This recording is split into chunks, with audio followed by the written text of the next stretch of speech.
Oh, oh, Oh, we're live. We're live. Oh, Nova. I, Do you want me to add your YouTube channel, Nova, to the description? Yeah, sure. Okay. I didn't know you had a booktube. I do, but it's been dead because I've been like living with my parents and with roommates. So I haven't really felt like creating anything. So I go, Someone's all my business. Okay, you guys introduce yourselves. hi. Nova, you go first. Me? Yes. What am I supposed to say? You go first.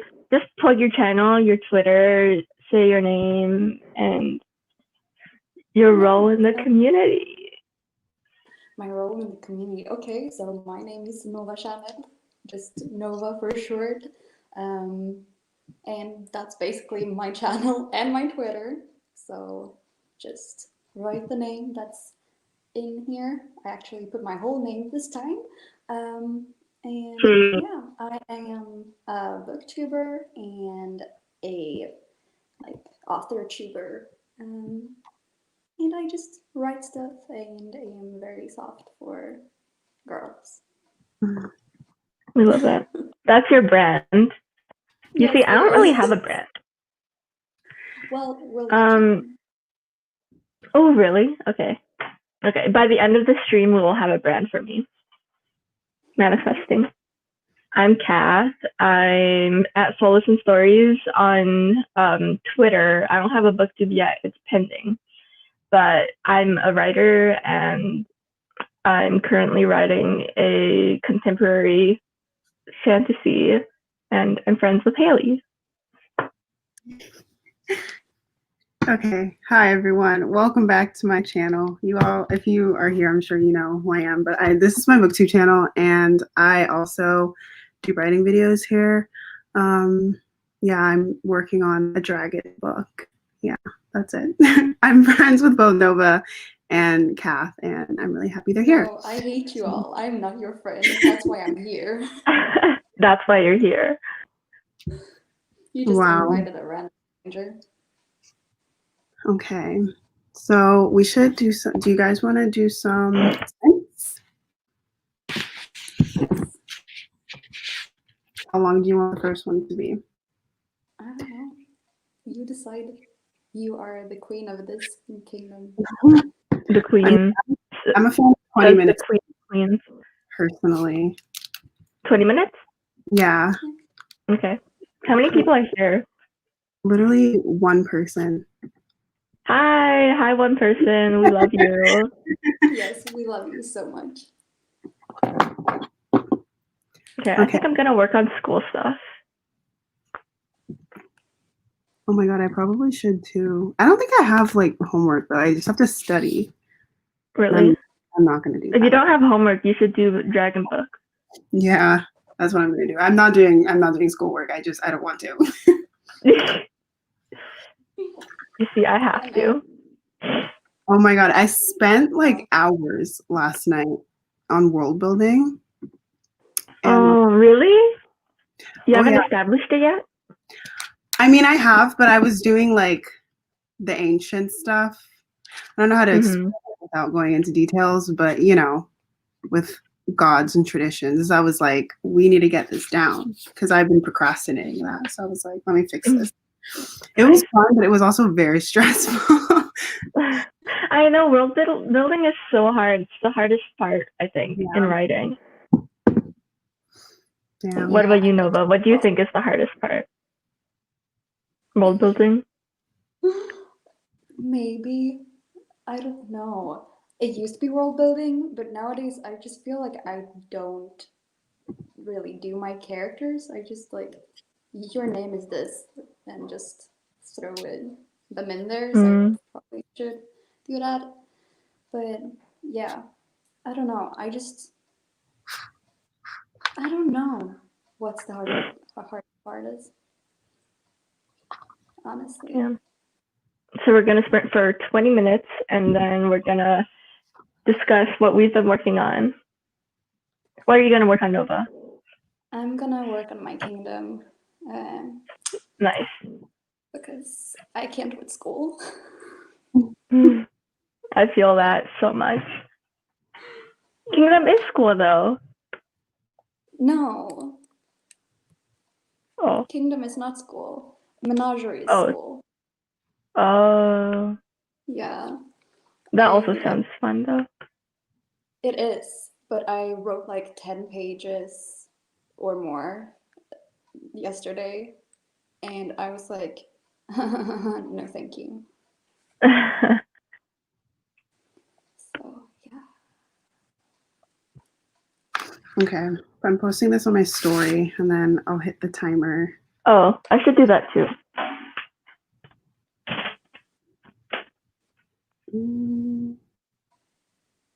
But I don't like the way this.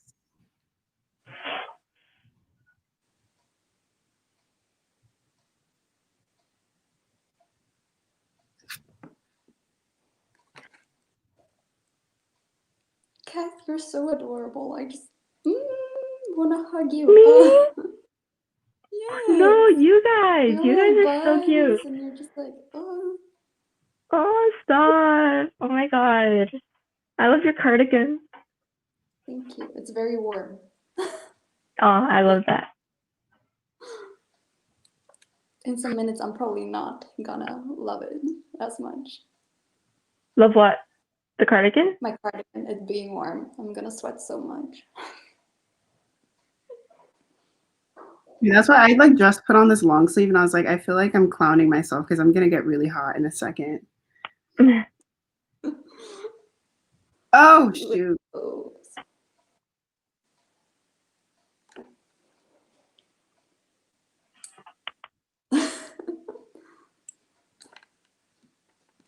I finally turned on my air purifier last night because I was like, I actually want to be able to breathe at night. Yeah, what the fuck's going on there? It kind of helped.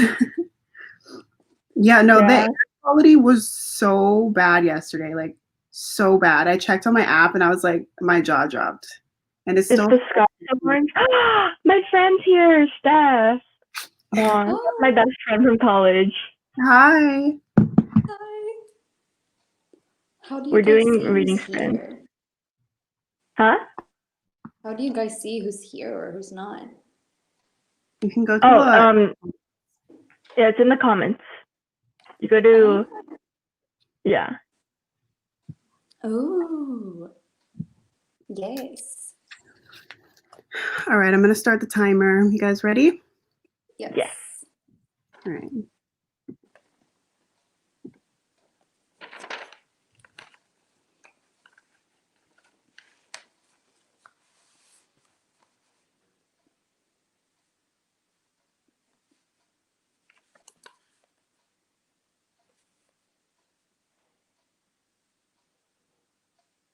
That makeup, sis. Thank you.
Hey, Kiana.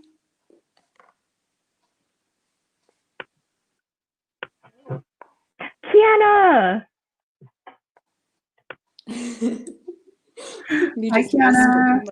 Like, I wish PB and Monty were here. The chat's always popping when they're here. I know. yeah. Monty and his controversial opinions. Right. PB and his rude roasting. So It feels like his disrespectful. full-time job is roasting Haley.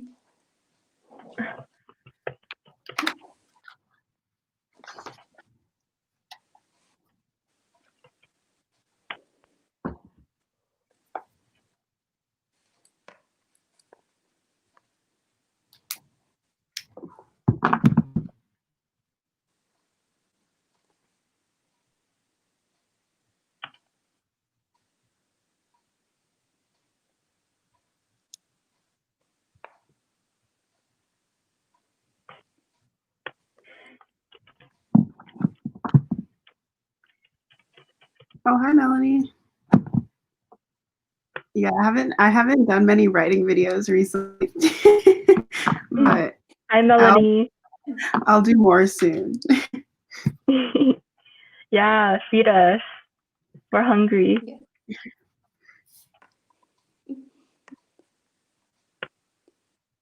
The only thing better than Haley's writing vids is her writing itself.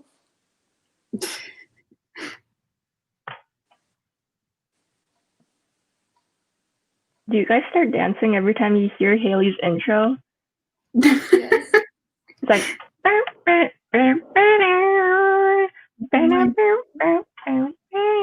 It's so catchy. Yeah, I didn't upload this week, and I was like, You on did Wednesday, it? I was like, on Wednesday, I was like, oh my God, I need a film. But then by the time Thursday came around, I was like, I just don't have time. So Yeah. sad, but I mean, You're it's doing full-time school and you're a YouTuber. You should take it easy. yeah. But then I'm also like, it's only once a week, which I usually can swing if I don't procrastinate. But I heard editing takes an hour though. an hour. It usually takes me longer than an hour. Well, it depends on the video, because vlogs will take a couple hours, but sit-down videos, it depends how long I talked for. It really depends on the raw footage. Yeah. How much do you talk for? Okay, for me, it's usually like around 20 minutes, but my Q&A was like 35, almost 40 minutes, so that one took longer. But sit-down videos are definitely longer. But yeah, but also it's just like the whole process of like scheduling the video and then processing and then making the thumbnail. And oh my God. I like a lot. But it's like the process of actually putting the video up is what like doesn't motivate me at all. Like I don't want to sit here and watch it upload and do all the tags, but whatever. You'd rather just film the video and never debut it? I don't know.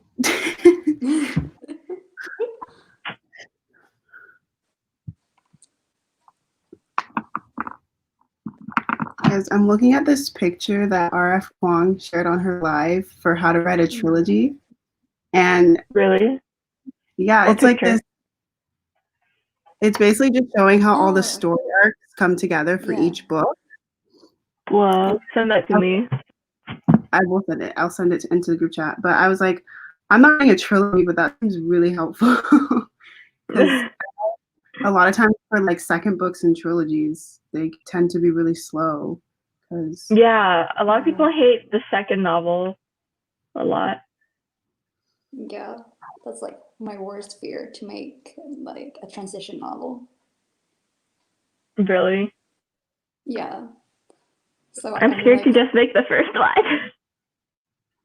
So I'm like planning and plotting and like the whole everything, like roughly, so I know that something will happen in the second one, because I'm just like, please, no. Dude, how many books is your series? Kingdom is gonna be 3. My other 2, one is gonna be a standalone, and my Menagerie is gonna be a duology, I think. Nice. You're Yeah, so adorable. I'm so scared of trilogies because I feel like they were so overdone. Like when the Hunger Yeah. Games came out, and everyone Right? wants to do trilogies, but no one needs to actually have a trilogy. So I was like, I'm never doing a trilogy. It's too cliche or whatever. But now I'm like, I think a trilogy was fine. It's just there's a problem with the second book. Sometimes it's Oh my so god. unnecessary. Before I was like, I'm not gonna be that Asian person who writes Asian characters. All my characters are gonna be white. I'm not gonna have any diversity at all. I don't just want to fit a mold that's expected of me. Now look at me. Now look at me. No, like when I first started writing, that was me though, but it was just because I only read books with white people. So I was like, I can only write about white people. And then I Yeah. told my story to my mom and she's like, why are they white people? Why don't you write someone who looks like you? And I was like, oh my God, you're right. Really? Yeah. And I was like, I felt like she called me out and I felt so embarrassed because I was like, why am I like trying to contribute to this problem of the lack of diversity? Yeah. But Mama Denning spitting facts. right. Oh God, like I didn't have as much of a problem since I'm white, but I thought everybody I had to write about had to live in New York. Like,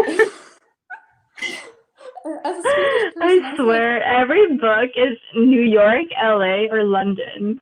yeah, and like I'm Swedish, and I was like, all my characters have to be American, Oh no.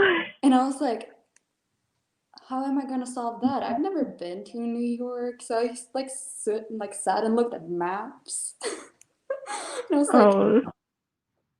do streets work this way? Where is this place? And I was like,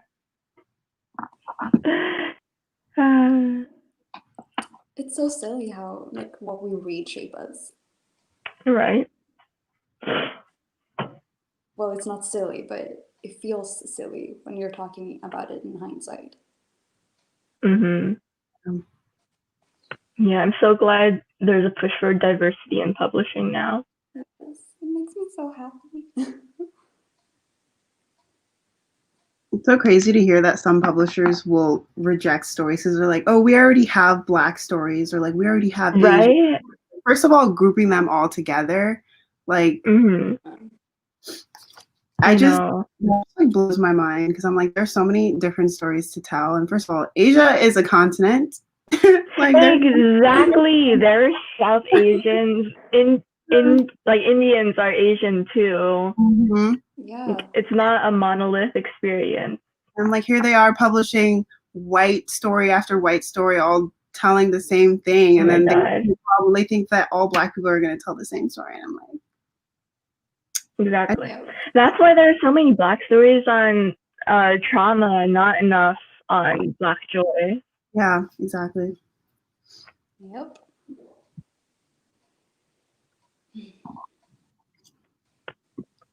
I was calling Steph the other day, and she was like, "What are some common white person phrases?" And I thought about it, and I was like, "White people don't have phrases; they just co-opt from Black people." It's true. Facts.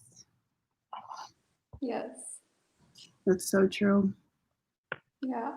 Like And people think it's just Stan Twitter language. Oh yeah, my god. I Yeah, didn't I was know gonna say, like, AV they think existed. it comes from white.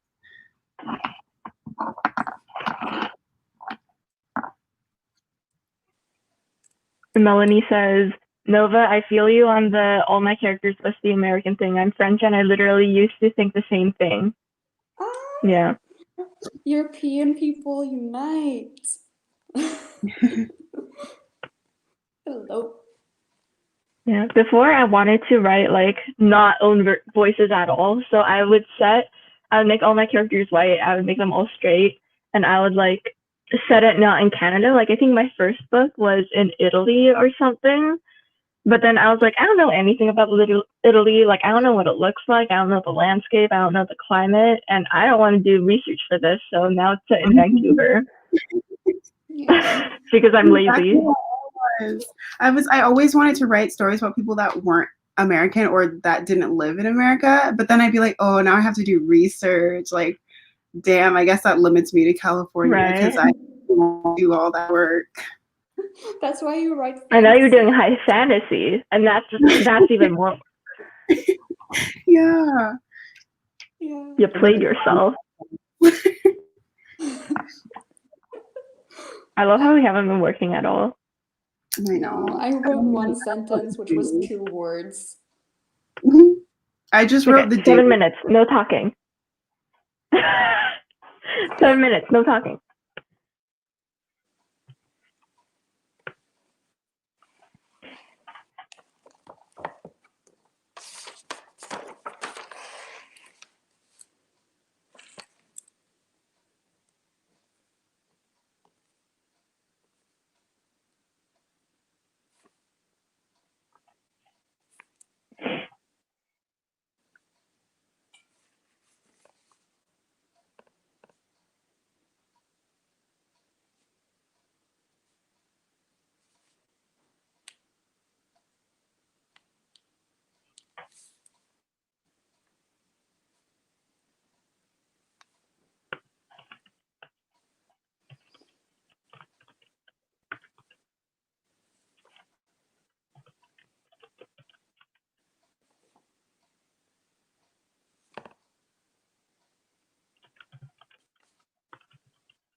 want to say hi. Please. I'm gonna cry. Oh my god, this is my Baby. first time seeing Artemis. Yeah. Oh, they're so cute. You. Let's look at the comments before we discuss. God. Yoshi Monty's again. here! Yay! That's so funny. He said that right as we were like, we're doing serious work right now. We're working. Only for 5 minutes. I Yeah. read like 2 sentences. Oh, white American phrases? You're on thin ice, buddy. Yes. We I like actually your picture. Labi Xiaoxing. It's a popular Mandarin cartoon. Yeah, I'm not writing on paper. I mean, I'm writing on paper, but I'm not like drafting. I'm just answering questions. Yeah, I feel like brainstorming is easier to do on paper. Mm-hmm. I'm writing on paper because And you do essentially like I the write on arrows. iPad, and I'm using it to look at you guys. No, but Nova actually drafts on paper. Yeah, We're zooming and I was sometimes. like, what are you doing? Yeah. I used to do that when I was What are younger. you doing? I'm When I writing. got a notebook, I would just make the notebook the Hey, book. Dan. Hey, You got a cat. yes, my Steph cat has sounds the like a bird. cutest cats ever. She has 2 identical cats named Coconut and Booker. And Coconut's so big and fat, and she always eats Booker's food. And Stephanie's always like, yo, Coconut's such a bitch. I love them. My mom, she has like a Maine Coon, so it's like the size of an like medium-sized dog. The dog.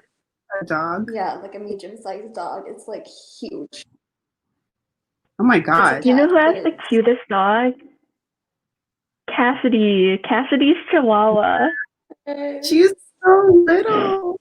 Oh my gosh, she's just a little, and like her skin is like so wrinkly, and she's always like, I love her. I don't know how people have dogs. Yeah, why did your cats chirp? Like Have Darcy, dogs and what? but I was saying I don't know how people have dogs so small because like Darcy she's not like a big dog, but I already over her and like step her accidentally all the time. I'm like, if I had a small dog, I'd be so paranoid. But they're so cute. Yeah. they're cute, but I can't really. They're different. Yeah, from I'm cats. scared I'll like I love big step cats. on it. Yeah. Yeah. Hi, Zan. Hi. Hi. Hi to everyone who joined. We just finished eating. But yeah, what did you do in the sprint? Nova, Well, can I you read share a some. line from your kingdom whip? Yeah. A line. Oh my god. You sound very enthusiastic. Also, I was watching the last live back, and my voice is so obnoxious. Oh, what Did are you you? know? I sound like, no, it's so annoying. I sound like a valley girl who doesn't so speak English as her cute. first language. What? No, You I just hate it. react like that because you're not used to your own voice. I would like to formally apologize to anyone who has to listen to my voice right now. If you see me like spasming or looking like I'm having a stroke, it's because I'm trying to alter my entire personality to fit what people want from me. Oh my god. No. Shut up. You're cute. Yeah, what Nova Okay, said. what's that line? Cute. The lies had already spun themselves. Now it was only for me to unravel them from their loop. Weaving them together was easy. It did not matter if I lied. Even if I was not, I would be considered a liar. So I lied with ease and with pride. Yeah, I'll stop there. Wow. Period. Wow. That was amazing. I feel like you're gonna have some like. That's a very specific reference point. Yeah. Yeah. I have nothing to add, but yes. I feel like Nova's gonna have a lot of morally gray characters that like I'm gonna simp over. Mhm. I lied with All of ease them and are really pride. great. I don't Yeah. think I have. I do have one that's like pure. Mhm. Do they die? She, The pure one always dies. the first thing. It's not even a spoiler. It's like the main plot. So they do die. Yeah, How could you do that? Kath goes because I straight love for her. the most like gutting questions, like the most. It's a common trope. Like everyone's an asshole, but one person who's pure and makes the main character believe there's good in the world, but that dies, and so begins the death of innocence. But I kind of Yeah. want to play with that trope. That's why I chose to have that trope, because I wanted to prove that the trope is Mhm. real. And also, I don't want to put her through what's Yeah. coming next. Yeah, I really like the end of that sentence. I lied with ease and with pride. Yeah. She does. Oh my god. It's so true. Your writing Thank style is you. so lyrical. It's I thought it was like really simple. I was like, does this no, even not make at all. Did you just sense? write that? Did you just write that? Wow. Just like Cassidy. Whenever Cassidy like just writes something on the go, it's like art. I'm like, I am aghast. Shut Wait, up. aghast makes it sound like it's a bad thing. No, I am astonished. Yes, I thank you, but also I'm embarrassed. I love you. No, don't be embarrassed. No, but not Okay, so of my for writing, but like just of the compliments. yeah.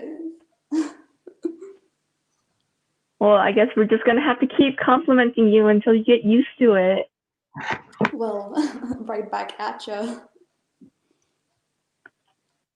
Okay, so I was working on school stuff for my classical myth and literature class because I'm an English lit major. I'm an English lit and creative writing double major and a classical studies minor. And I have to read Hesiod. How do you pronounce his name? Hesiod? You have Theogony. Everyone knows Theogony. And I have to read, I was reading the first few lines of Pandora's story. You know how she opened the box and everything.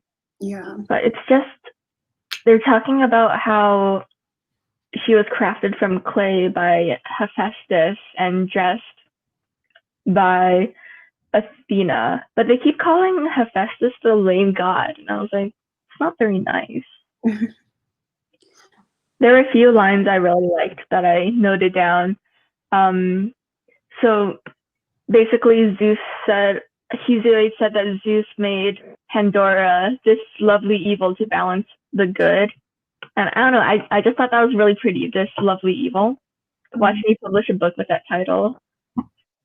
And he also created, like basically Zeus created women to be a lovely kind of evil, and that the race of female women was a great infestation among mortal men, and that women were made as a curse for mortal men. So I thought that was interesting. That's interesting. Reminds me of how I'm taking a Shakespeare class, and we're doing the sonnet. And I was like, I'm not like a huge Shakespeare fan, just because like when I read him in high school, I feel like my teachers weren't really letting us form our own opinion about his work, and it was like we have to like him because he's an icon. And so I was like, no, I don't like Shakespeare. But I read what was it, Sonnet 20, and I was like, oh my god, this kind of slaps. Like I actually really like that sonnet. Well, is it the one about time?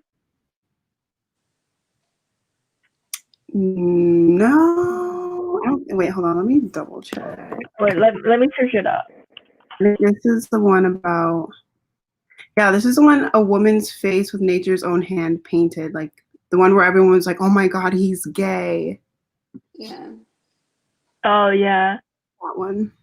I mean, shall I compare these to A Midsummer's Day or whatever? To A Summer's Day. That was written for a man. Mm. Yes. Yeah, I like his sonnets better than his plays. His plays. I don't know. I feel like I'm too dumb to understand Shakespeare by myself, or like once I get it with the help of Cliff Notes, I like it. I think. Yeah, that's how I feel about a lot of stuff that I'm forced to read in school. Yeah. I'm like, I can't read this on my own because I feel like I won't understand it. But then when we discuss it in class, I'm like, this exactly. is so interesting. But exactly. I think the problem is that a lot of that stuff was like written to be pretentious, and some of it was like written to be consumed by the people. So there's like a big difference in how you're supposed to understand it and who is supposed to understand it. Mm-hmm. But also, like, I'm pretty sure for right. Shakespeare's sonnets, I think are fairly easy to understand. Like, at least compared to his plays. Now, I don't know if it's because I read them at different stages of my life, but he also, I'm pretty sure he wrote the sonnets just because he didn't have money. And so he was selling them because, like, he needed food. So maybe he wasn't trying to be super complex there. But, yeah. Love you. Me too. Yes, being a curse for men is basically my main goal in life. Yeah. Adaptations like the movies, or like the modernized like plays or novels. I'm thinking of These Violent Delights, which I haven't even read. Oh my God. I want it so bad. I know. But it's not really a retelling of Romeo and Juliet. It's just like loosely based off it. Yeah. Lots of inspiration. Yeah. She makes and me like want to Nova's point of Chloe Gong. Mm-hmm. Yes. Yeah. I love her. She interacts with her fans a lot. She retweeted my tweet. Me so much. And it was the one tweet I like typed really quickly and like didn't read through, and it had a typo in it. And I was like, great, the one tweet that gets retweeted by the author makes me sound like an illiterate asshole. Yeah. No, I'm sure she liked it. Everything's fine. She's great. Yeah. Yes. I know, she's great. Are you gonna wait until you've read the book to decide if you're in the Scarlet Gang or in the White? The White Flowers. The White Flower. I'm gonna read the book first. Yeah, same. I saw the like little game thing, like this or that, and it looks like I'm a White Flower, but gonna have to see. According to that, I'm a Scarlet Gang. I didn't. I can see you as Scarlet Gang. But I just decided, like, there are some authors who I'm just gonna support, like, because so I no matter what, this year that I don't really want to buy books unless I've already read them. Which I mean, I've broken that rule a couple times, but for the most part, like, I watched our Girl Serpent Thorn, Serpent and Dove. Okay, I bought that because it's after Serpent and Dove, that's when I made the pact. I was like, I can't do this again. But yeah, no, I was like, okay, there are some people that I'm just going to support regardless of them. I actually won an ebook of the Poppy War because there was someone on Twitter who RF Kwong like retweeted because they had like extra ebooks that they bought. And so I was like, oh my God, I want I'm so jealous.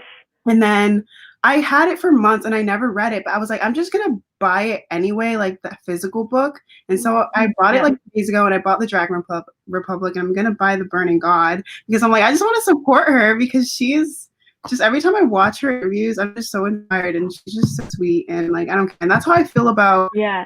And she's so fucking funny. She's so fucking funny. No, on Twitter, she's like this very like assertive, like badass, really like articulate, but like in real life, she's just like a small little bean. So and like very soft spoken. Oh, I love her. Yeah. I've been watching like all of her lives when she's signing her what do you call those? You know what I mean? When she's signing her little Books, papers. art, Yeah. signing her little papers. Well, it's like this. It's like the paper that goes inside the book. I don't know. Oh my god. I have it on my tongue. Oh my god, I can't remember. I also The think book of plate.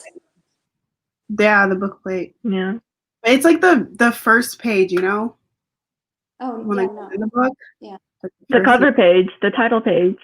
Yes, that. And it's funny because it's like, you know how it's on that huge sheet of paper that you sign in the right area. Anyway, but yeah, she did a live today about publishing and how to get an agent, and I was taking notes. I was like, let me write this down. Yes. Oh, I love it when. Are you avoiding talking about Dragon Book? Am I avoiding it? Oh, because I didn't say what I was working on. I'm just Oh yeah. Like, there's nothing to share. I didn't write. I'm brainstorming. Okay. Yeah. Okay. No big deal. Okay. Shall we do another sprint? Sure. Okay. That sounded so unenthusiastic.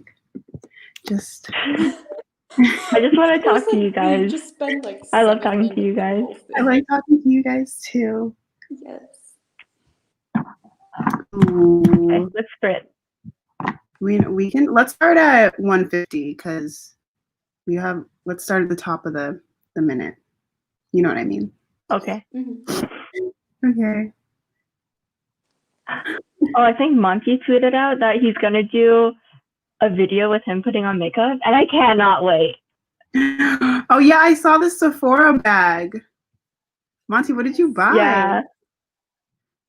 We want to see. Give us a sneak peek. Give us a little sneak peek. Oh my god, guys. I'm on Twitter, and please, there's 2 tweets. You know how it's like quote with trope opinions that will make everyone react this way. And there are 2 back-to-back about enemies to lovers. The first one is, y'all can't say you like enemies to lovers and complain when they're toxic at first. It's literally enemies to lovers. What did you expect? And then the next one is, straight enemies to lovers is the ugliest shit to ever exist. If you ship anything that's straight enemies to lovers, I will just assume you are boring and predictable and annoying. I hate enemies to lovers. And they said rebels to lovers. But no, I mean, I like that energy, but I also think that book Twitter is getting so predictable with the enemies to lovers stuff. It's like anything that's enemies to lovers, they will hype up, even if it's trash. And I'm like, yeah, standards. I like rivals to lovers more. That's why I love Never Have I Ever so much. Like, you know that show that Mindy Kaling produced? Oh, it was so interesting. I just love the slow burn of either one because I love seeing them be trusting enough to like be friends and then they become lovers. And I just think I'm just a huge fan of slow burn. Like, I don't care. And I think that's why Rivals to Lovers is so good because it's always going to be kind of slow. You start out with someone. And it's not like, no, okay, you know what I love? I love it when there's like one person at the top and like he's like consistently number one. They're like consistently number one, and there's like a second like person who's like just like lagging behind them, and like they're always like so mad and always like, I will kill you, I'll fucking beat you up next time. But like the first one's just like chilling and like, okay, sure, whatever, and like having fun and like teasing them. It's like they don't actually hate each other, but they're really competitive. I love that shit so much. Yeah, I agree. I like it better when it's like the second one is like just chilling, and the first one thinks that they're trying to beat them, so they just continue to like be a rival with them. But this like the one in the second place doesn't even realize that they're competing. And then all of a sudden they're just like confronted and they're just like, I just wanted to be your friend. Exactly. Oh, I love that so much. It's the 50 mark now. sun going. Oh, wait. But I see best friends to lovers stands. Yes, Kiana. Are we good? I love best friends to lovers so much. Okay, here's the thing. Best friends to lovers. Okay, here's the thing. Okay, Haley and I have had this conversation before. Oh, the cats. Okay, so the thing with I love both. I love best friends to love. I love friends to lovers, and I also love enemies to lovers. The thing is, I tend to like gravitate towards friends to lovers more because it's so hard to fuck up. You could write it in any way. You could write like friends with benefits to lovers, like roommates to lovers, best friends to lovers, like childhood friends to lovers, any variation of friends to lovers, and I will eat that shit up and I will love it. It's like very difficult to fuck up. The thing with enemies to lovers is that a lot of books that are marketed as enemies to lovers aren't actually enemies to lovers. It's just like repressed sexual frustration to lovers, and it's not like they genuinely hate each other. I need them to like actually really fucking hate each other and to like slowly transition into like tolerating each other, being like allies, and then being friends, and then being lovers. Yes, exactly. That's my problem with enemies to lovers is a lot of times it happens too fast and it's just not, I just don't feel the chemistry. That was my problem with Deep Garden in the end, because I was like, I don't know why they're saying they love each other when they had like no time together. It didn't make sense to me. But like I liked the tension in the beginning, so I thought it was done well, and I thought they were true enemies. So like I get that, but then at the end I was like, no. But like enemies to lovers, when it's done with the slow burn, is great. I love that. And then friends to lovers, it's just you can't go wrong. There's no you can't fuck it up. Always so good. I know, it's so good every time. The yearning. I don't understand why book Twitter like just hates it so much. Like they're always like, it's so boring. And I'm like, what are you talking about? It's so romantic. Yeah, there's so many things to do with it. That's why I didn't really like the hating game. Like everyone really fucking loves it, but like they didn't really hate each other. They just needed to fuck. And they did, and everything was fine. And I was like, the second I saw them like go in the elevator, and I was like, okay, they don't hate each other. I don't know. You guys don't hate each other. The lovers is valid. Yes, I agree. Yes, there isn't enough of that. Sure, enemies to lovers is boring. I just exchange to lovers. She's being really stupid, and I thought she was gonna fall. I don't know. Oh my god, why is she in that little dish? I don't know, she just climbed up there and I thought she was like gonna fall down because it looked like enemies to best friends. Gonna tip over. Oh, I agree with this. This kind of reminds me of Avatar. Yes. And working with the enemy and becoming friends. Lovers to enemies. Ooh. One of my books is Lovers to Enemies. Yeah. I know. I really fucking love books that like center around exes having to like come together and work with each other, even though they really fucking hate each other. I love exes to friends and exes to lovers. Exes to friends is elite though. Yeah, same. Yeah. Yeah, that's why enemies to lovers, like we're really picky about it. Like I feel like enemies to lovers, when it's done right, would be like elite, like better than any friends to lovers, but it's seldom done well at all. I need it to be like slow burn. Yeah. I don't know if people consider Roaelyn enemies to lovers, but I think that their slow burn was done really well. So I like that. I think they hated each other. Didn't Rowan like beat her up? Yeah. Well, I guess you could say that sounds like enemies to me. That's so true. I didn't understand in The Cruel Prince. Exactly. You just randomly kissed Cardan. I was like, I feel like Holly Black is just giving it to us because she knows people like it when characters put a knife up to someone's throat and then like kiss. Because I was like, why is she kissing him? When 2 seconds ago she's like, I hate this motherfucker. And I was like, okay, whatever. Like, Go with it. Okay, I'm predicting it right now. I feel like Haley is gonna like spout all this hate about enemies to lovers, but then one day she's gonna publish like a septology with like enemies to lovers from the first book all the way to the seventh book, and she's gonna serve us that proper trope. I literally, Kath, I have an idea for that, and I'm so excited about it because I'm like, I want to do sapphic enemies to lovers, and I want to do it well with multiple books. And then I also tweeted, I was like, I don't like enemies to lovers either. And then Cassidy was like, aren't you writing enemies to lovers in your heist book? And I was like, shh, it's different. It's not the same. But yeah. And it's sapphic. Exactly. Mm-hmm. Mm-hmm. Yeah.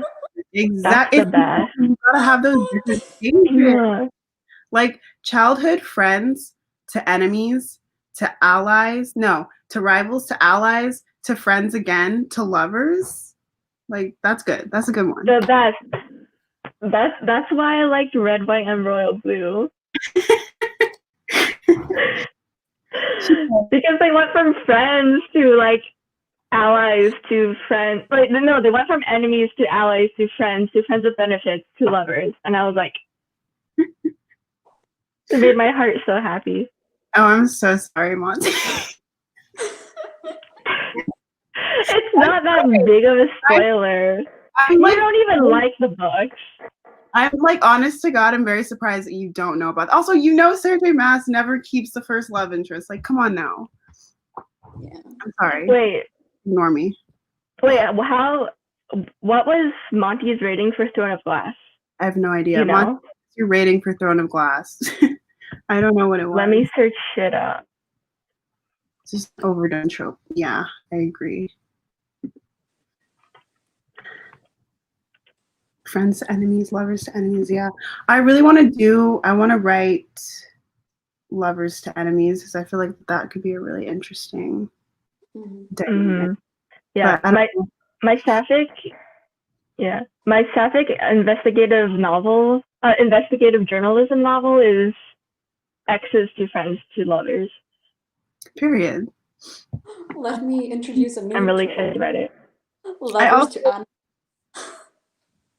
Lovers to what? What? animals. Animals. No, but my main character in my Minari story turns all her lovers into animals.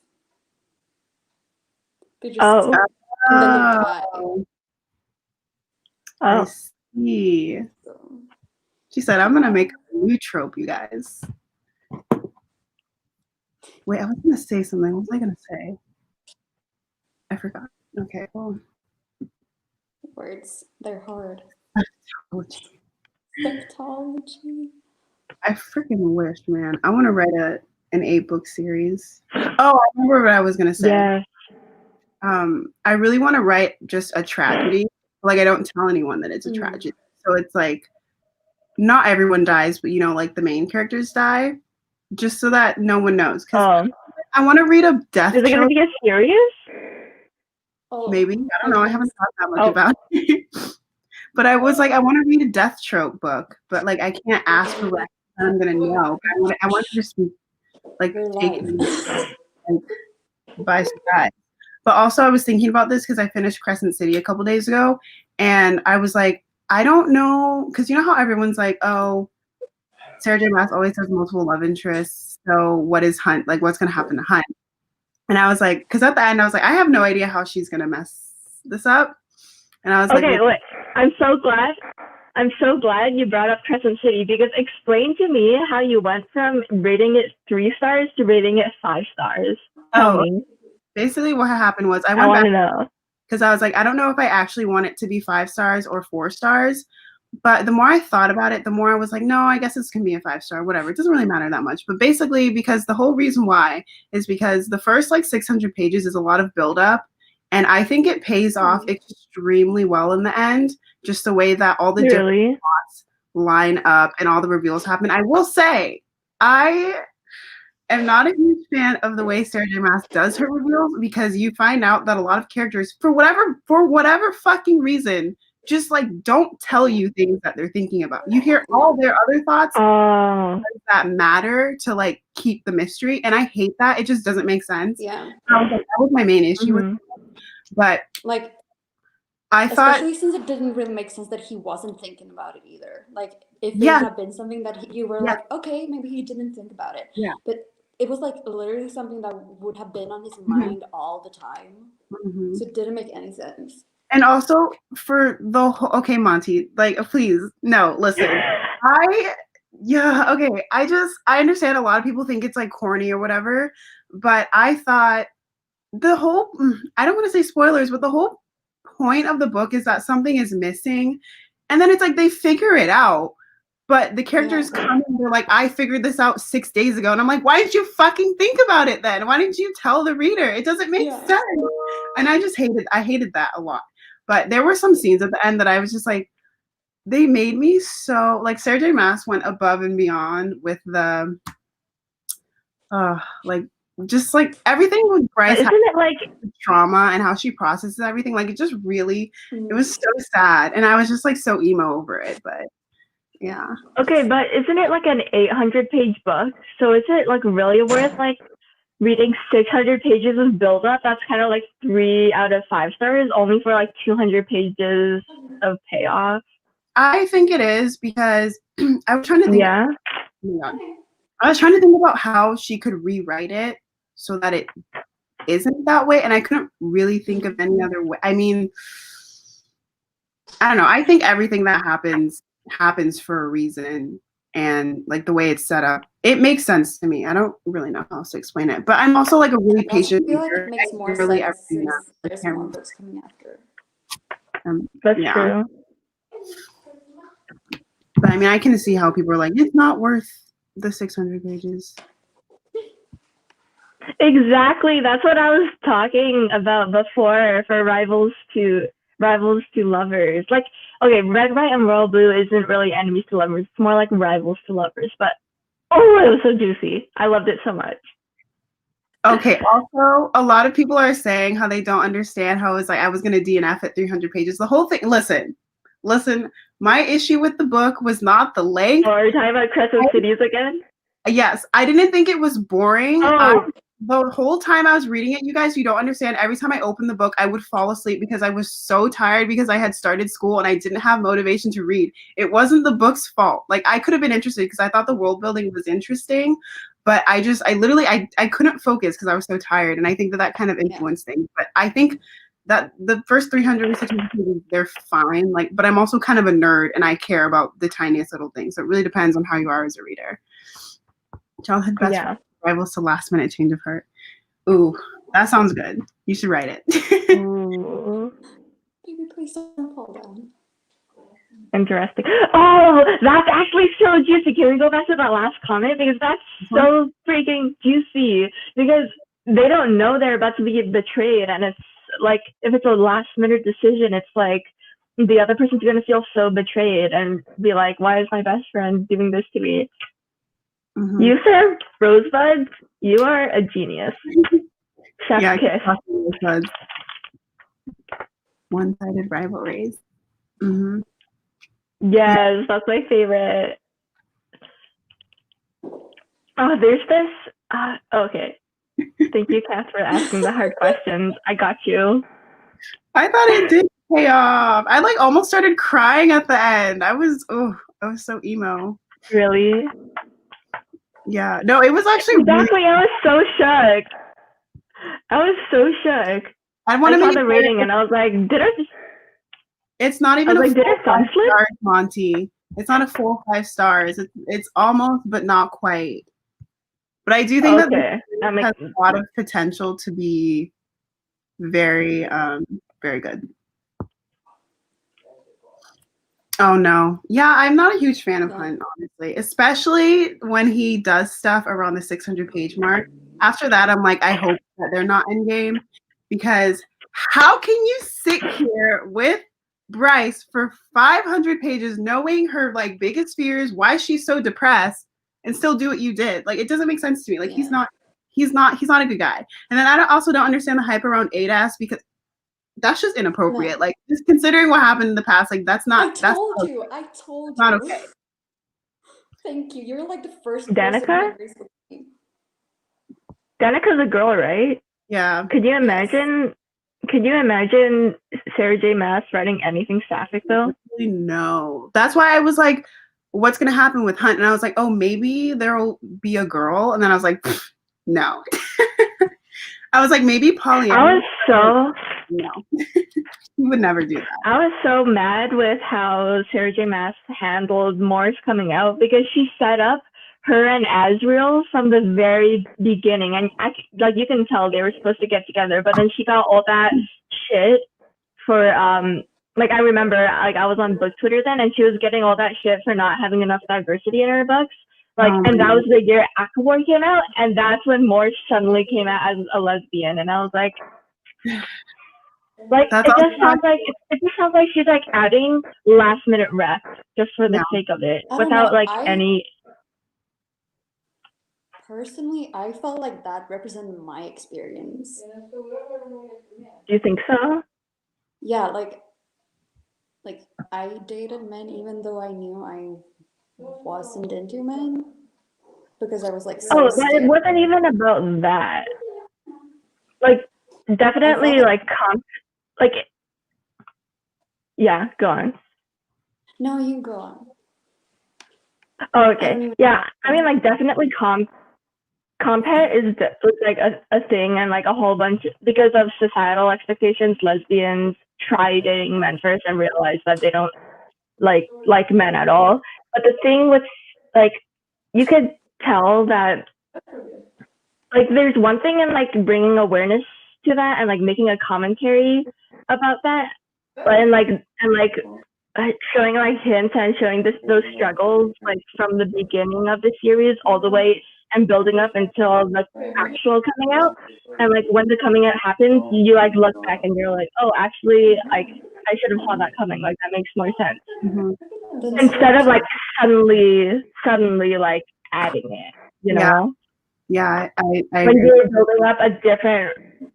you're building up a completely different relationship before. Mm-hmm.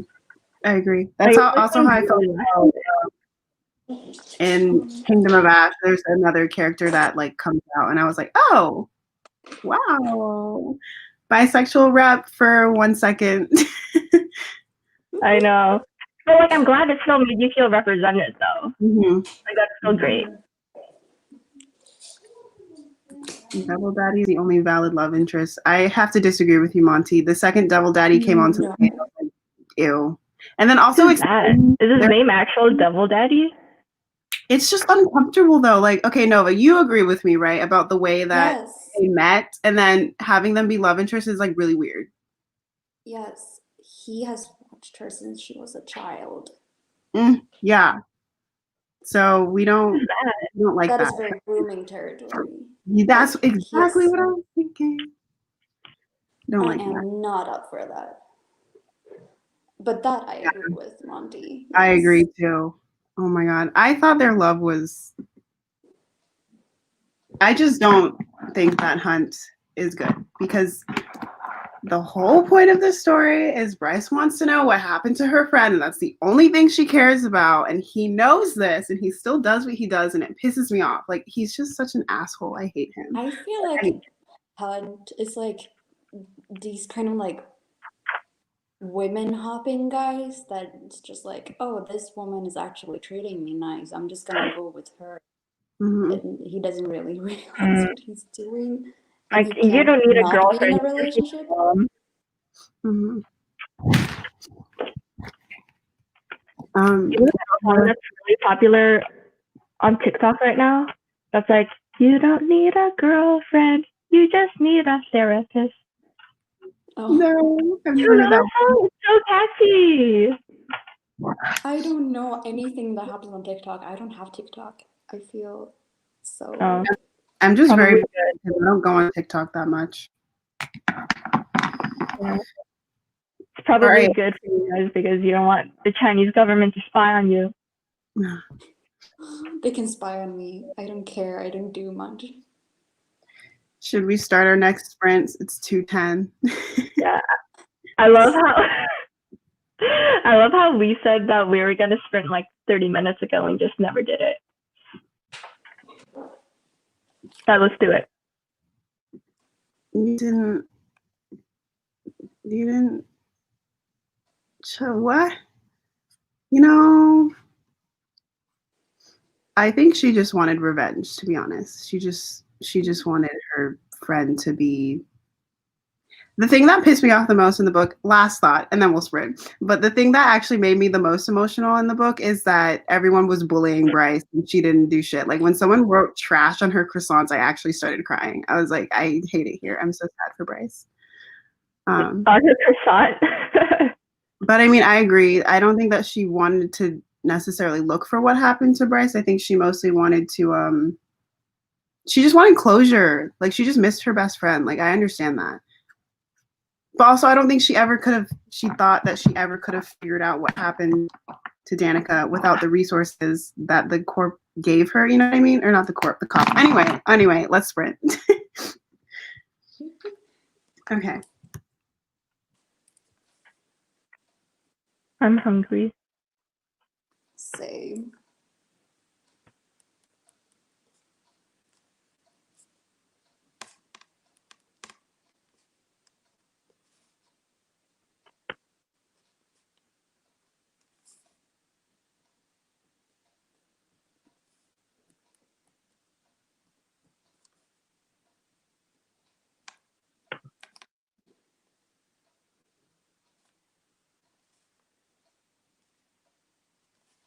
I'm gonna go get food.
How'd it go?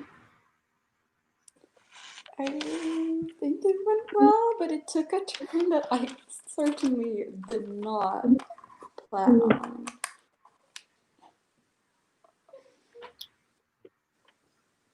Good or bad? I think good. Read us a line. Not from that. But I Okay. can read. I can read something else that I wrote before it took a turn. Oh yes. Where did I stop? If I was found out, it would be prescribed to practice, but lying was not something that came with skill. It came with believing. So I believed each rotten word that came from my mouth, wove it into the most colorful of tapestries, and hung it up for everyone to see.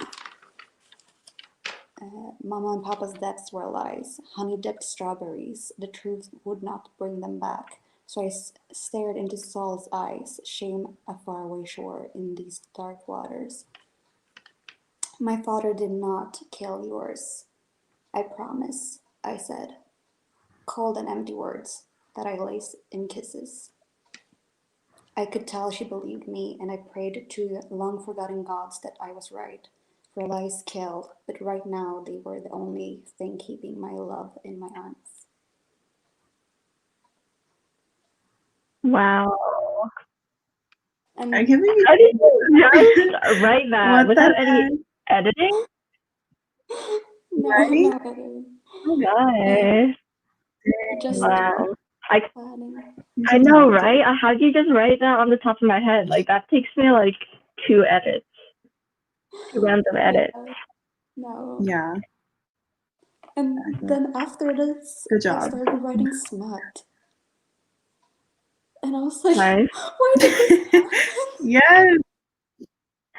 I love that you started writing smut on the live. I know, and I've never written smut for this piece before. And I was like, this Really? is where it goes.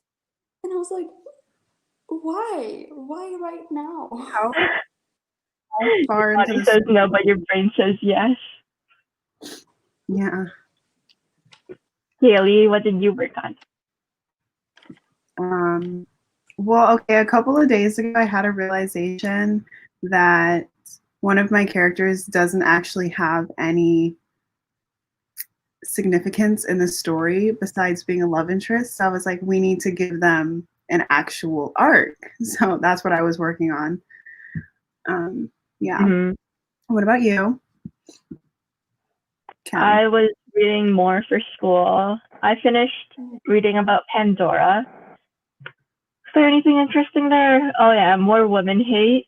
So whichever man doesn't marry grows old without offspring, and whoever marries a woman balances a life between good and bad, and whoever marries an abusive woman lives in pain forever. And basically, the moral of the story is that no one can escape Zeus, not even Prometheus. Wow. And now, I know, right? And now I'm reading about the Titanomachy, which is basically the Titans versus Rhea and Cronus's children. Yeah. I don't know. I don't really like reading about wars. Like, I don't know. Wars are pretty boring to me. I don't even really like them in YA. Mhm. Yeah. I agree. Rosebud wants us to read a line from, like, all of us to read a line from our writing. I already did. So Nova already did it. So Haley and I have to. Let me just look through my manuscript. Yeah, right. I have to find something acceptable. Yeah. And Also, on Rosebud, Nova, thank you. I'm not going to share a paragraph. I'm just going to share a single line. Oh yeah, no, it's What? okay. I No. shared because it didn't make any sense I if I just did. choose one line. Wait, should I choose like a funny line or a pretty line? Do whatever you want. Yeah, I can totally go with funny if you don't want to Okay. do pretty.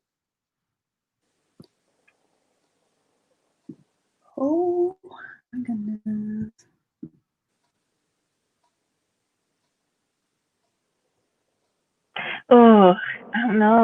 what to choose.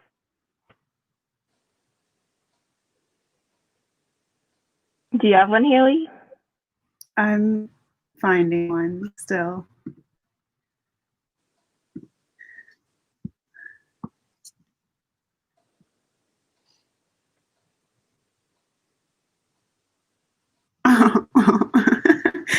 Okay.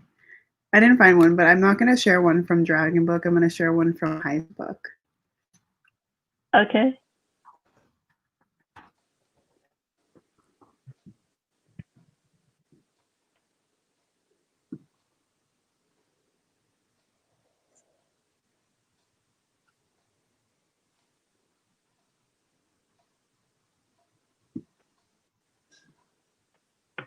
Okay. And then I have a question for you guys. Okay. Did you find one? Oh my god. It's a paragraph though. Document.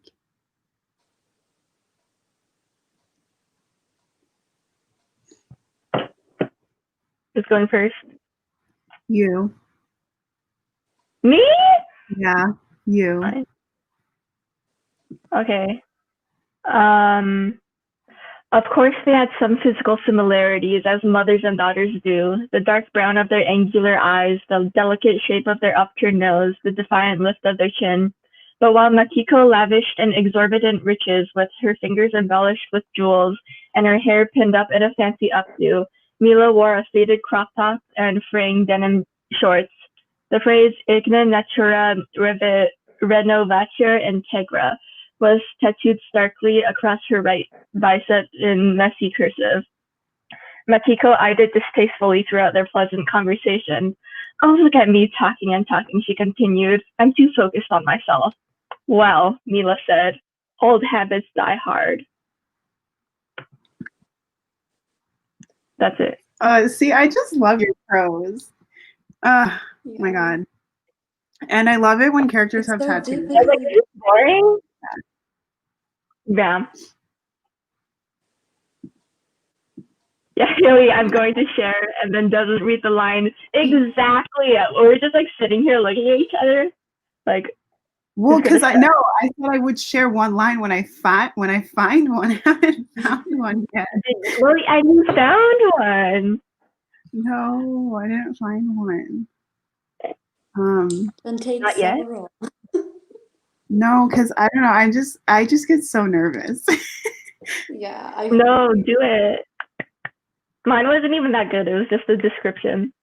It was beautiful. Yes, it was so vivid. I just chose it because the end's funny. My descriptions are elegant. Yes. Thank you. Okay. Thank you. Keep talking amongst yourselves. I'm gonna find one. Okay. Yeah, I don't know. I didn't think that description was particularly great. I just chose it because I like the end where her mom's like, "Oh, I'm too focused on myself," and Mila's like, "Old habits die hard." I thought that was funny. I laugh every time I read it. And it really portrays. There's another funny line. Yeah, I love them so much. They're like my friends, which I think that's a symptom of schizophrenia. So maybe I should get that checked out. They're very real to me. No. Not that they're not real, but I don't think you need to check that out. Yeah, Monty says just read a line out of context. Okay, I found one. Okay, go. Then Kara felt it. A soft nudge echoed within her like a tiny force pulling on a thread. A prickle at the back of her neck. She raised her hand to the spot, and as Tanisa came towards her, she began to cry. Wow. I like that. Actually, I know he said out of context, but I want to add context because the whole point of like the beginning of what? I think he just wants us to choose one line. Oh, it's short. Instead of a paragraph. So we'll do that next. So add context for this one, and then we'll do it. Okay, so the context is that at the beginning of the story that because my book has to do with like dragons being bonded to people in the kingdom, and so they can like feel how their dragon feels and they can communicate with them, and it makes flying them super easy. And so Kara like doesn't have a bond, like she has a bond with her dragon, but because she's like afraid of her, she can't feel her. She has never felt the bond before in her life. So like this is a moment where she feels it for the first time, but it's also like a really, really terrible moment for her. So it's like happy that she feels her dragon, but it happens like right after when Tanisha's like, yeah, my dragon helps me feel calm when I'm anxious. And so she's like having this crisis in her life and she feels her for the first time. And that's why she's crying. But That makes me so happy. I know. I love that so much. Go, Kara. the shade. Am I a poet? Oh my God. This is so Are you? I don't. You keep saying that your prose isn't that poetic, but it is. I love your prose so much. Oh, that's so nice. I'm trying to like make it better. That was a line that I just did, so it's better than usual, but my prose is usually not that good. Okay, did you guys find an out of context line? Okay, Nova, you go next. Out of context line? Oh God. Yeah, one line. I need to look through what I wrote before I started writing smut. No, share the smut. Share the smut. Just one line from the smut out of context. Oh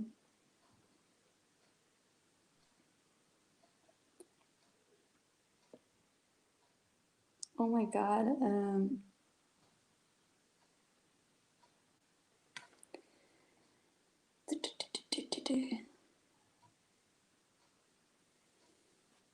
I literally have nothing good because everything is really Right? Like I can't just choose one line. It's like it's a part of a set from a whole description. I'm just gonna be like, no.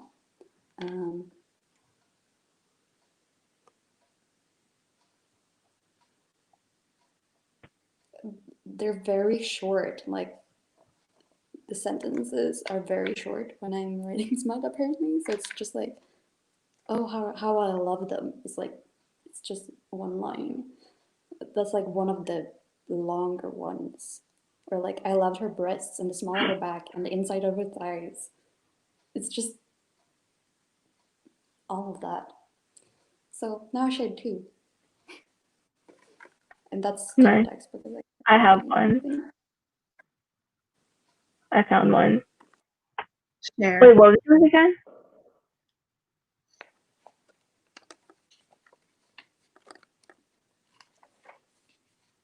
Me? Yeah. Like Nova has to do it. I have to do it. Come on now.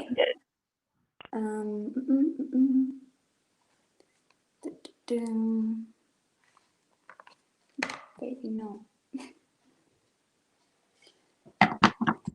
See, Monty said very short sentences are fine. You guys, you could literally just share like a line of dialogue. Yeah, I'm trying to find those are the most fun because it's completely out of context.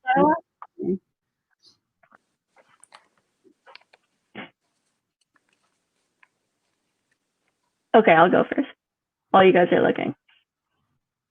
Daringly, I ran a finger against the ace of hearts forgotten on the counter, a symbol for the depth of my emotion, my desire for affection. See?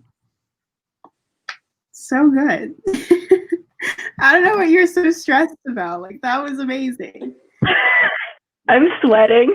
There's so much packed into that one line. It's insane.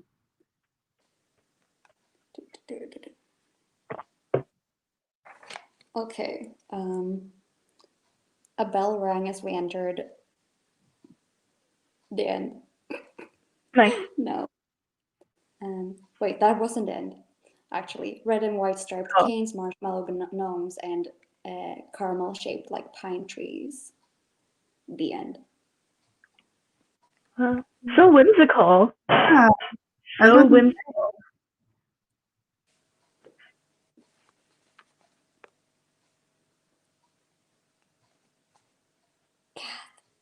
No. Haley? Who? What? Haley. Haley. yes. I did it. Yes, I know.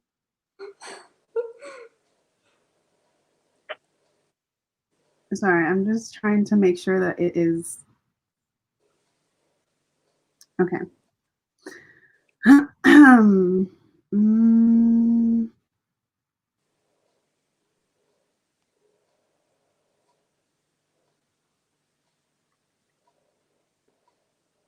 I changed minds. Oh my God.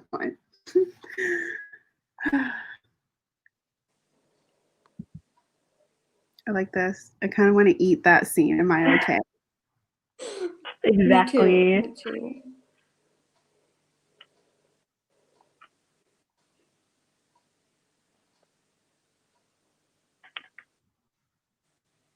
The scene is actually inspired by somewhere I've been in real life. So. Oh, really? Mm, Is Cassidy okay? Yeah, we hope should so. really check on it. Yeah. She couldn't join us because she has a migraine right now.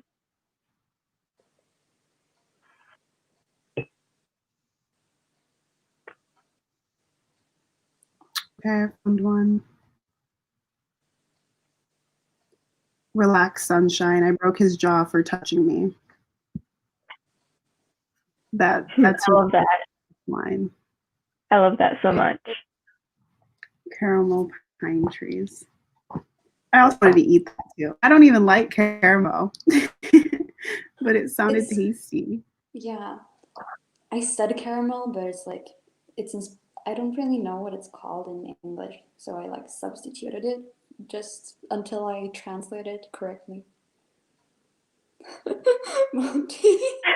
I said the sentence. Literally. You were taking like forever. It was like taking a whole like millennia for you to do this sentence. Sorry, it's stressful. You know, Monty, you don't understand. Oh yeah, wait, let me find the question that I wanted to ask. Oh dang it, I lost it. No, I found it. It's another thing about tropes. Because I think we have good conversations about tropes. Mm-hmm. But someone said,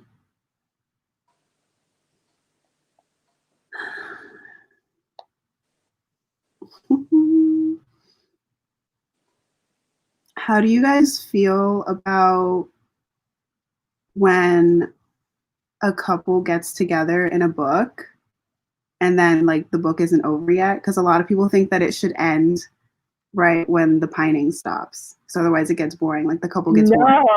No. No, you made me sit through like 300 pages of yearning and you're not even going to give me any payoff? No, if you end there, I'm suing. Like, Yeah. I'm going to boycott because that is so disrespectful. That is so rude. And I just feel like that's not realistic at all. That will just make, especially in YA, make teens think that a relationship, like the end goal of a relationship is to get together and not to actually be together. Exactly. Yeah, but there's like so much. Yeah. I was just gonna say, because I feel like if I don't see them together, like how am I supposed to know that they're compatible and that they're gonna work together? So no, and there's just so much you can do with a relationship in a story. Like even like I want to see stories where relationships end and not like necessarily be like the main event, but it's just like they're not the end goal. Yeah. And like sometimes she's not like. It makes me really sad if they end it though. Oh yeah. I just want to see like more different things happen in books though, because it's always that the couple gets together and then we just expect that they're going to be fine because we're so used to seeing that in books, but that's not the case in real life a lot of the time. So maybe it shouldn't be. Mhm. And like In fact, I like it. I'm actually a fan of contemporary series because the first book is them getting together, and the second book is like them working things out. I like that. Mhm. Yeah. I just bought the to all the boys I've loved. To All the Boys, I knew you were gonna say that. That's a really good example. I was gonna use that I as an just example. bought that. That's a really and good example of that. Yeah. So I'm reading it right now, and I think it's pretty good. Like, I'm not a big contemporary reader, like, at all. So I was like, Yeah. oh, this is popular. I'll probably like it. Yeah, But it I'm is not a actually fan pretty good. of romance either. I'm not. I don't. That's I pretty good. don't happily ever after. I read a lot of contemporary. I mean, I kind of like when it's happily ever after, but it gets better if it's gay. Yeah. What's happily ever after? Like characters like being happily ever after. Just like a happy ending. Oh, Yeah. I It's like- googled it, and apparently it's a song by Jordan Fisher. Yes, I said it. Kath, you look so pretty. She does look pretty. Kay, I love Kay so much. Hi. Kay only thinks I look pretty right now because I always look like trash when I go to their house. Like just Never. big t-shirt, shorts, and no face, no hair, nothing. There's no point of wearing makeup when I go to your house anyway, Kay, because I already know Benji's gonna lick it all off.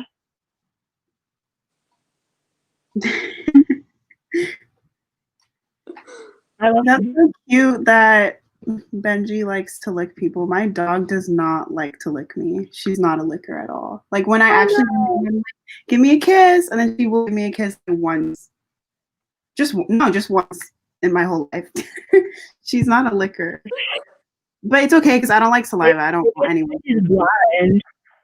Maybe it's because she's blind and she doesn't want to like blindly lick something she doesn't know. No, but even Okay. before she never licked. Even before she went blind, she just doesn't like licking. No, not the Oh. me. Oh, she said What? the cliffhanger that comes with it. Oh, like what happens after when everything's so happy, and then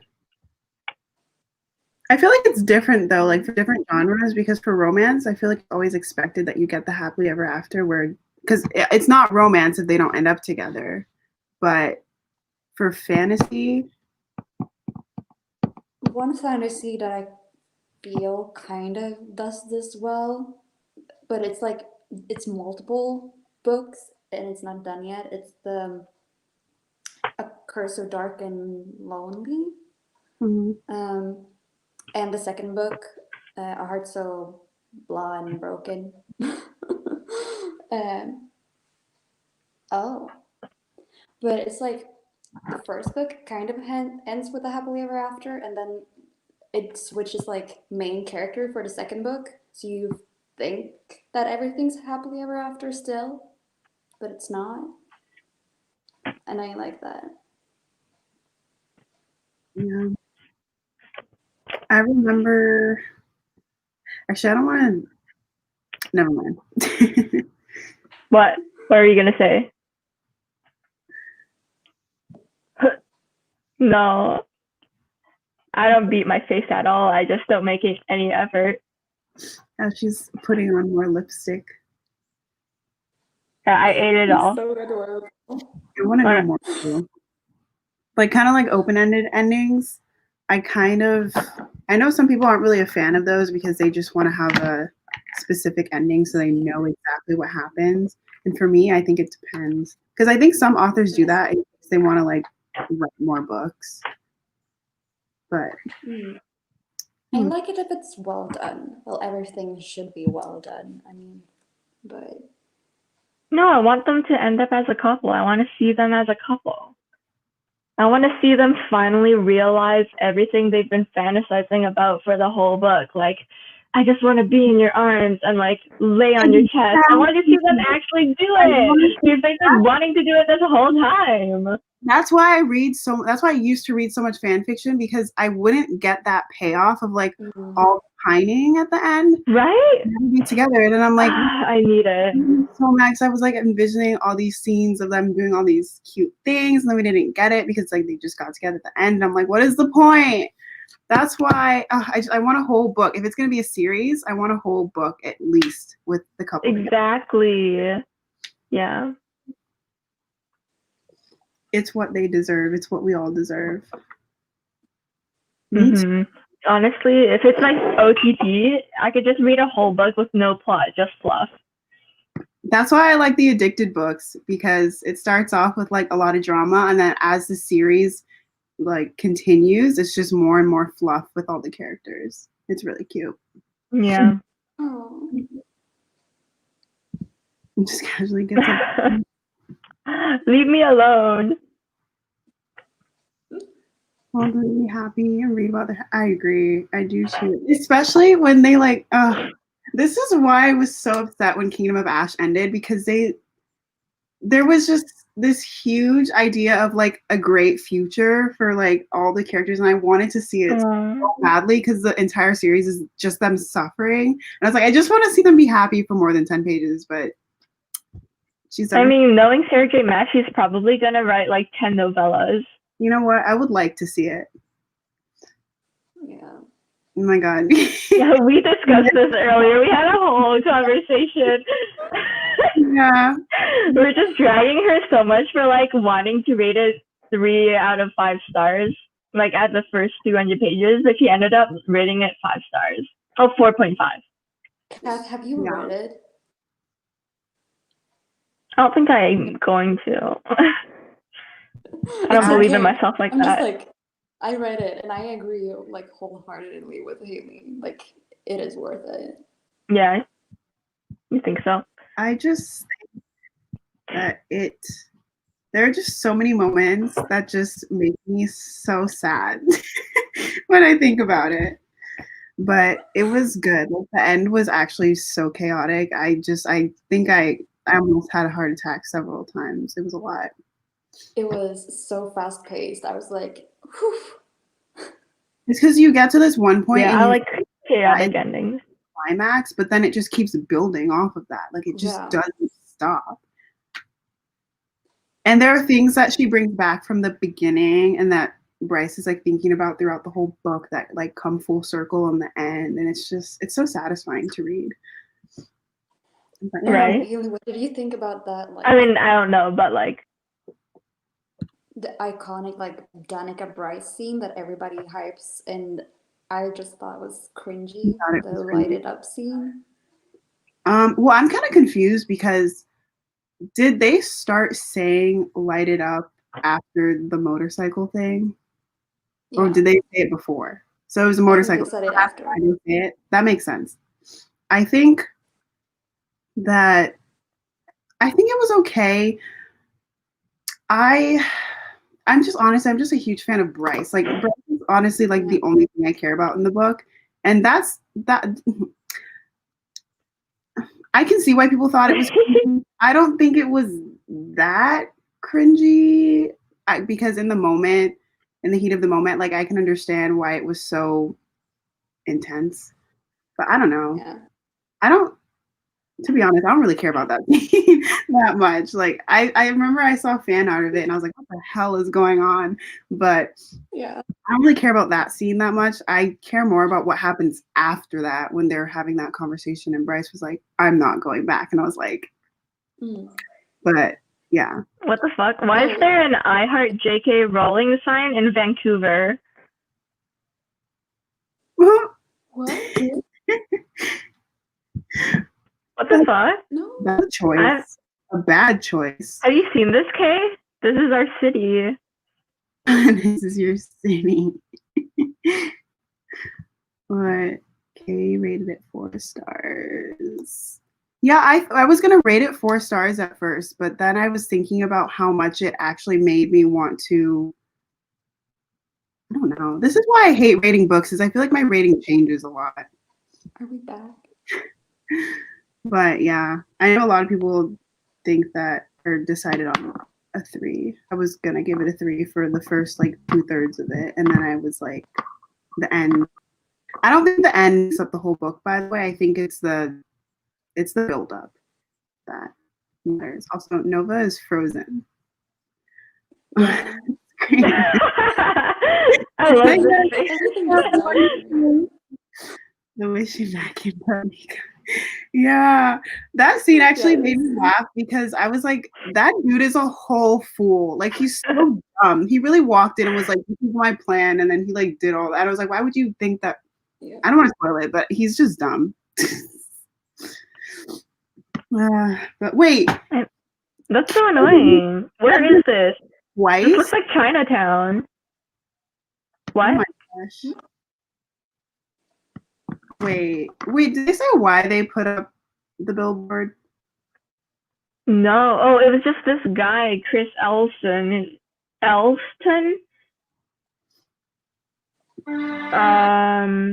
He lives in Surrey. Pride and Prejudice was released 15 years ago. That's Yeah. crazy. The movie? Yeah, the movie. The movie. Not the A lot of people don't like the movie. A lot of people like the BBC adaptation more, the TV series. That's the one that my professor showed us when we were reading Pride and Prejudice. But then I Really? watched the movie with my I like roommate. Keira Knightley though. Yeah, I do too. I like Keira Knightley as Elizabeth. She's really good. Yes. She's so pretty. But like, are they? I always find like big age gaps between like actors and actresses really uncomfortable. And I don't know Well, how old was Darcy's she when age. she did the film? I don't know. I just know didn't she's look a lot that much younger older. than him. Really? Let me search up her age. Dude, that always happens in Hollywood. They always make the girl super young and the guy like really old. Yeah, I know that like I think Emma Stone was like 20 and then her like co-actor was like 30 years older than her. Pride and Prejudice came out. So she was 20. She's 35 right now. Mm-hmm. Yeah. 20. She looks the exact same age. Guys, I was gonna shade book Twitter. 10 years older. What? He was I was gonna shade book Twitter when I was tweeting about how I was trying to decide between the Game of Thrones book and A Reaper at the Gates. And I was gonna be like, oh, the fact that most of book Twitter won't even know what A Reaper at the Gates is because they don't care about An Ember in the Ashes. And then I was like, let me not. But so I just came across the timeline. Someone's asking what's AEITA, which is Ember in the Ashes. And I'm like, no one knows what Ember is. And it's really sad because It's so it is the book good. that has all the tropes and everything that book Twitter goes feral over, but they don't Yes. want to read this book. And I don't understand. I don't. Wasn't it really big is like a 3 years masterpiece. ago though? Yeah. But all I'm saying is, I don't understand how they haven't read it. They claim to like enemies to lovers and morally gray characters and world building. Make it make sense. They don't care. They also, every time anyone wants to read The Gilded Wolves, all they can talk about is Six of Crows just because it's a heist. And I'm like, come on now. Come on.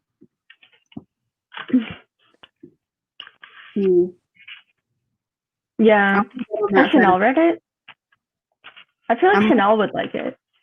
I think Chanel has read it because I remember I said there was like a debate on whether or not An Ember in the Ashes should be YA or new adult. And then she was like, I think it's fine as YA.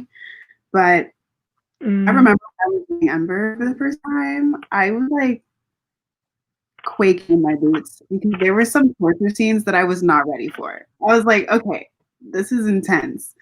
But it's a really good series. And also, I think I'm half on like what's it called? Like basic book Twitter where they only talk about Sarah J. Maas, Cassandra Clare, and then same. I'm on half and half. Remember that? And I don't know. I'm 'Cause just I like books in both. so have I. I'm like, I'm tired of seeing the same discourse on basic book Twitter because it's the same. I'm like, I like those books and I want to see what people have to say about it, but Mhm. it's the same thing. But on the other side, they actually talked about fun stuff and they shared cool artwork. I'm like, this is what book Twitter should be about. But whatever.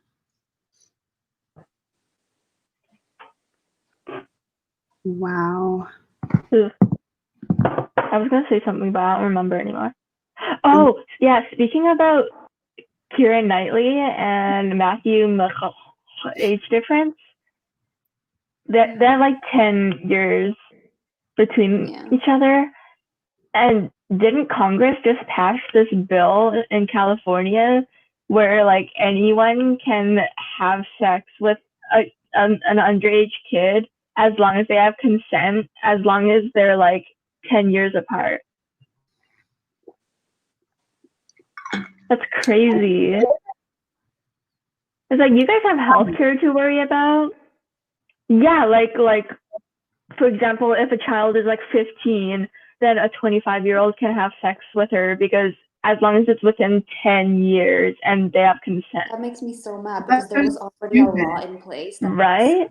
It's called the Romeo and Juliet law, and that's 3 years, and that has been in place in most of the US for very, very long. So them making a new law, which basically allows pedophilia, makes me really upset.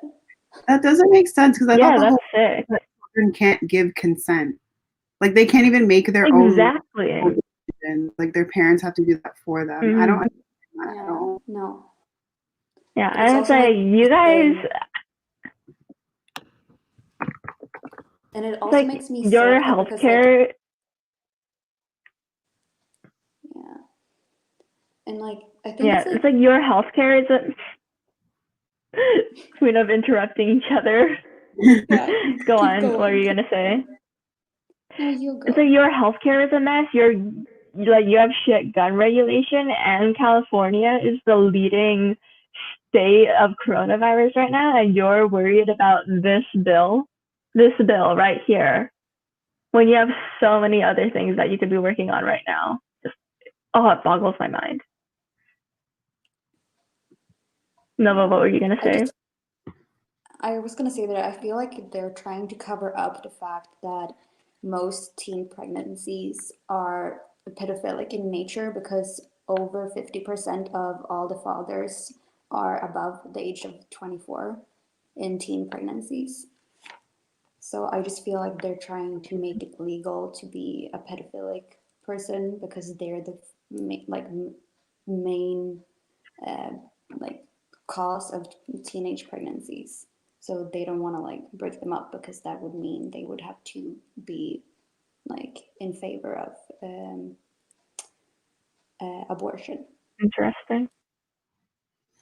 That's wild. So Man. yeah.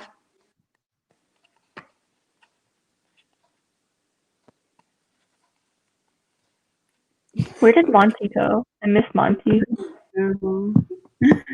He's always watching. 73 days until we get the new Jude Carden book. That's cute. I'm not counting. Wait, I totally missed that. I decided I'm actually not going to pre-order that book because I just decided I don't care. Yeah, no, it's... Wait, but isn't it 3 books? I thought Queen of Nothing was the last one. It's a Carden novella that's coming out. Yeah, I just decided I'm like, I'll let book Twitter spoil it. I'm pretty sure nothing's gonna happen in that book. People just want the Jude Carden content, which is not what I read the series for, so I don't care. Yeah. And like, yeah, I'm starting to prioritize what I read instead of just jumping bandwagons, basically.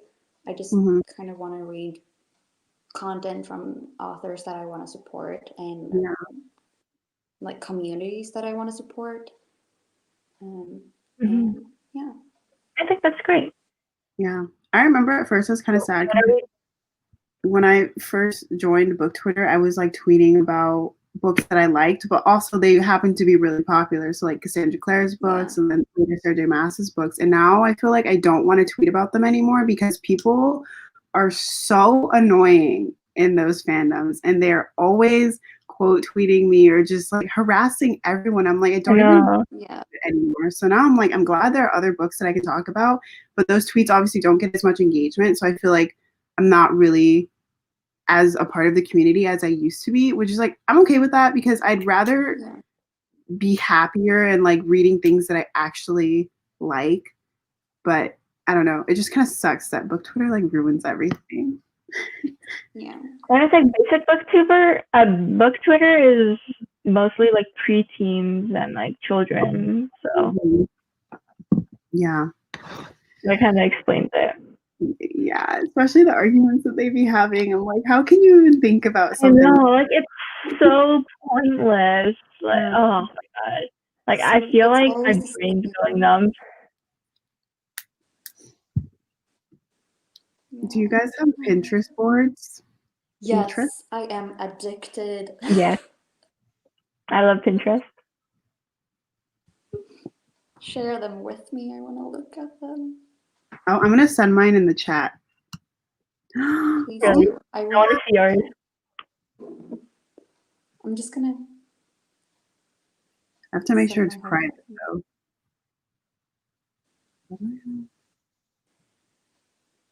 Mm. Wait, I don't even need to. But yeah, I was looking at my Pinterest before I started using it for like brainstorming, and there's such random Mhm. stuff here, like my backyard goals and my house plans that I made when I was like 12. And I'm like, Haley, you didn't even have a job. What are you thinking? I have a Oh my wedding god, in, that's so cute. oh my god. This is embarrassing. But yeah. Should we do another sprint in 8 minutes? Yeah. 7 minutes? Let's do it. Yes. Ugh, I love looking at couple inspiration on Pinterest because I go through phases where I think that I can't write romance and I'm like, I can't do this. Let me just get inspired by some pictures, and then I feel like I can't do it even more. So it doesn't help me, but it's fun to look at sometimes. Aw, Yeah. right? God. It's like I'm living vicariously through them because I'm so single. Yeah. Oh God, it's so hard. Like some days I'm just like, I can't be in a relationship. Nova, have you texted the girl yet? Oh yeah. Yes, we've been texting all day, and she's so cute. Oh my god! Can you show us her picture? Let me see. Well, you're not. I mean, like your screen's frozen right now, so just send it in the group chat. Yes, Like, what's she like? What's going on with that? she is so like. I would describe her as like skater goth. Woo!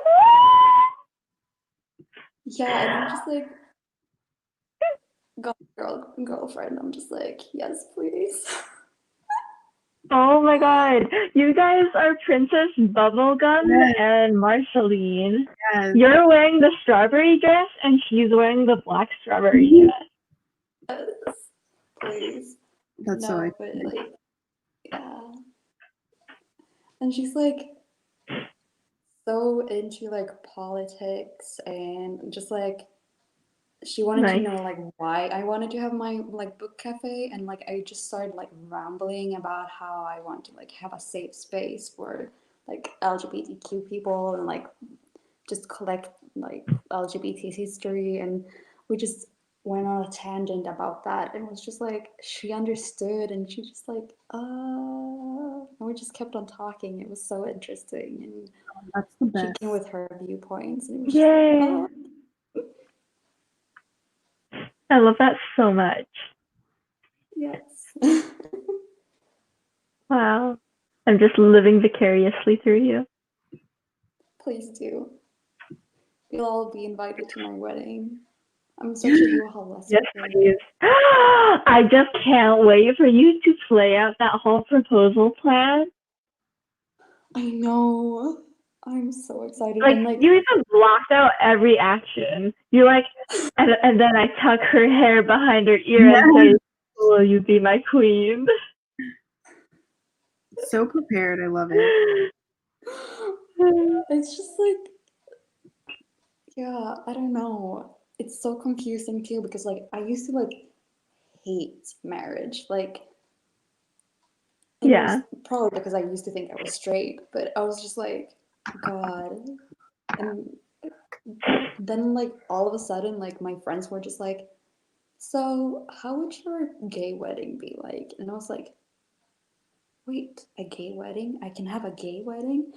Is that something I can experience? Can I plan it? It doesn't have to be like everybody else's. Oh my God. And then I just, I was watching a TikTok that said that Sweden is the safest country for LGBT people. safest probably. But Yeah. we still have to work on some stuff, but it's probably the safest, yes. Canada was We number don't 2. have- yes, Oh, that's so nice. it's very nice. It is. But yeah, I just, yeah, it is what it is. Mhm. I don't know how to describe it. It's just like I'm very grateful, but there's like still things happening, you know, especially in like Yeah. smaller cities and communities. So, but it's not like Poland or anything. So I'm grateful. Yeah. Yay, I'm so happy. Your Pinterest name was Haley Bailey before I started calling you Haley Bailey. When you called me that, I thought you found my other YouTube channel, and I was like, what is going on? That is You so have another cute. YouTube channel? Let me search this up right now. I'm getting it recommended to me on YouTube, and I was very confused.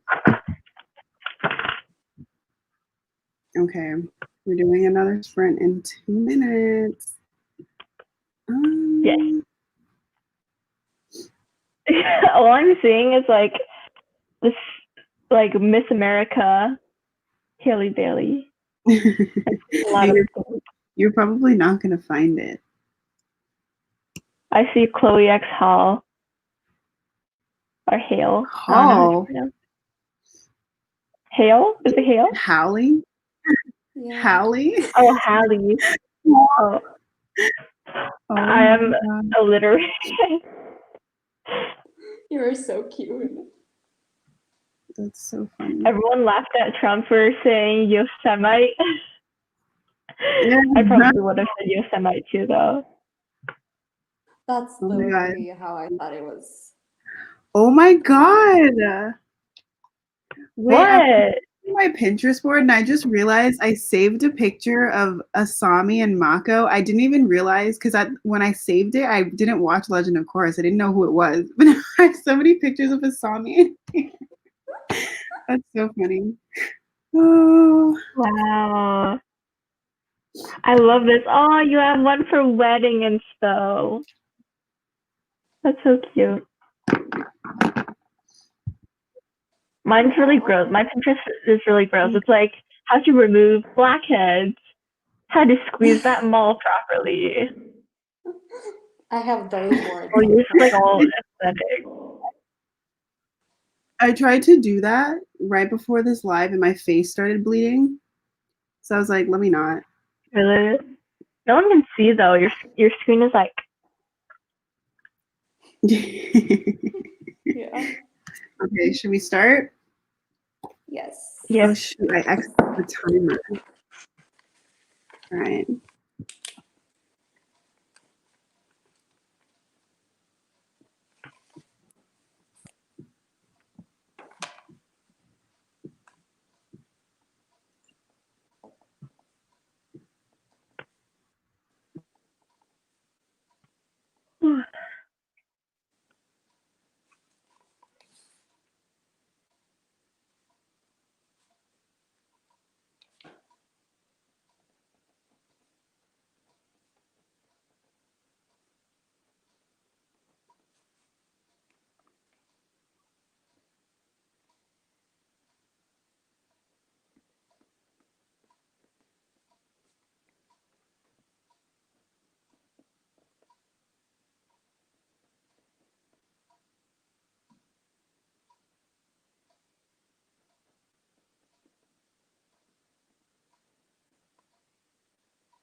Bless you.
So Wow. there we go. I went on Twitter the whole time. It went pretty. What did you work on? Nova. Me, just Spare some continue. crumbs. Mm-hmm. It is smut, but it's also not smut. It's very soft. And I think I broke my own heart. It's very good. Broke your own heart. Yeah. I don't know. I think I'm gonna read this part that broke my heart. I'm a bad daughter. Saul's words were barely a murmur, and I knew it was a thought said out loud. Then I am the devil, I whispered against her stomach, and she brushed her hand against my cheek. You are the best thing that has happened to me, she said. Oh, love, how I wish that was true. How I wish that I had not just lied to you and broken your heart. How I wish I was not trapped in a waiting game of my own making, all to appease my villainous father. Wow. Oh. That was so romantic. I'm just so in awe that you wrote that just Oh my now. God. That's I could cry. That's beautiful. Thank Mhm. you. I'm just, Yeah. I think love I'm that. liking where this is going. Yes. Monty's back. Yes. Yay. I love how there's one person watching. Yes. They don't like Except for seeing us Monty, be we're productive, apparently. Exactly. Okay, well, Kath was just on Twitter the whole time, so. Yeah. Yes, but while I was on Twitter, I was reading up on Evan Rachel Wood's relationship with Marilyn Manson. Yeah. Have you heard of them? Mhm. Yeah, I Really? I had no idea they were together. Well, I just heard about them because I saw That's it on, crazy. like, yeah. yeah. No. I used to be Really? a big So goth sad. emo kid, so I was like really into Marilyn Manson as a child, and then I was like, then I got into Also, Evan Rachel Wood, and then like everything like recently unraveled, and I was like very just like, oh, he was a shit. oh no. Oh, don't you hate it when like an artist you respect turns out to like beat their wives? Yeah. Yeah. Like I really do not have any expectations for any kind of man anymore. Yeah. Just don't stand celebrities. Exactly. Don't put them on a pedestal. You never know. You just don't know them. And I was confused because I thought Evan was a boy's name and Marilyn was a girl's name, but Evan Rachel was a girl and Marilyn Manson's a boy. And I thought there was some kind of relationship to Charles Manson, Oh, that's what. the serial killer. Yeah. Are they related? No, I don't think so. No, they're not. Oh. But it was like it kind of gave him a lot of like traction since he is a very like when he started singing, everybody like drew conclusions that he was like a spawn of Satan and yada yada, and because of his last name, he represented the Manson like family, and that because of that he has to like take responsibility for Charles Manson's actions and not sing the way he's singing. It was like old people doing old people stuff. Wow. You see, I'm not the only one. I'm not the only one. No. That's why I was like, Manson sounds very familiar. And then I was like, oh, Charles Manson. Charles Yeah. Manson, You know, I don't usually the get dwarf scared. killer. I don't usually get scared by serial killer stories, but I was listening to a YouTube video about the what was it, the Golden State Killer. Oh yes. That one freaked me out. Oh no! And I was listening to I it know. going to bed because you know I listen to podcasts and stuff when I'm trying to go to sleep, and I was listening Yeah, to ear it in bed, ons. like, oh my god, because you know how for the night, like when the Night Stalker was like killing everyone, they're like people left their windows open because it was hot during the summer, and then he came in through their windows, and I was like, because we always left. You our do that? windows. So but anyway, yeah, I got really freaked out. I was like, he's in California. Yeah. Then he's Wait, is he? the Golden State No, Killer. they caught him. He's Yeah. Pepito. He's like super. Yeah, no, my mom's so paranoid. She's always like, close your windows, lock the doors, Mhm. and she has like the screen. Like, let me just show you. There's like a screen blocking the window.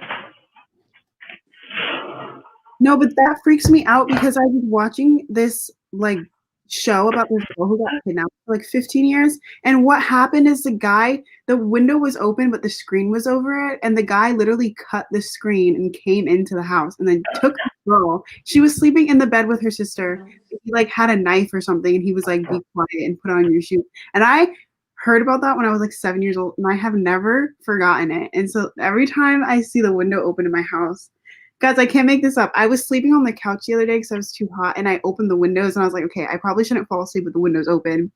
And I woke up like an hour later to the TV show that I was watching, and she was like, why are my lights on in my house? Like, there's someone in my house. And I was like, oh my God, I need to close the windows right now because we've been robbed before.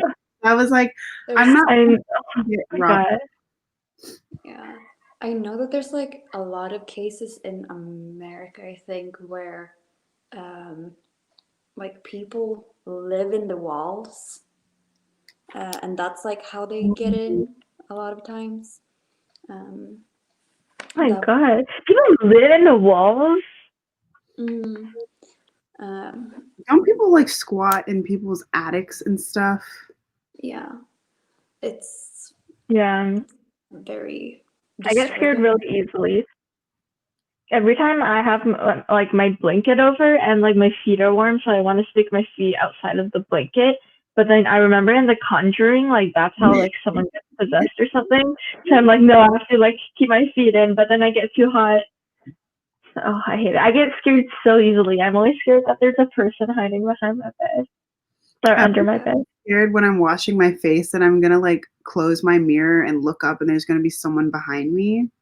Yes, I'm so scared of that. I always have to check in my shower too and make sure like no one's in there because I have a balcony outside my room. So like there's so many windows in my room that would make it so easy to get into my house, like the balcony door, and then I have a window that's on the roof that you could literally climb on and then come into my house. I don't want to telling people I'm about to get robbed again, but like basically I just get very paranoid. But everything's fine. Oh my God. For now. Yeah, it sounds fine. Okay, well, we've been live for almost 3 hours, so we should probably end it. Yes. My mom was yelling at me, so to go do something. Okay. But thanks for joining. We're gonna, of course. Well, I'm planning on going live once a week, every week, so you guys are always welcome to join. But yeah. And for the one person who's watching, anything to get you monetized. Thanks for okay.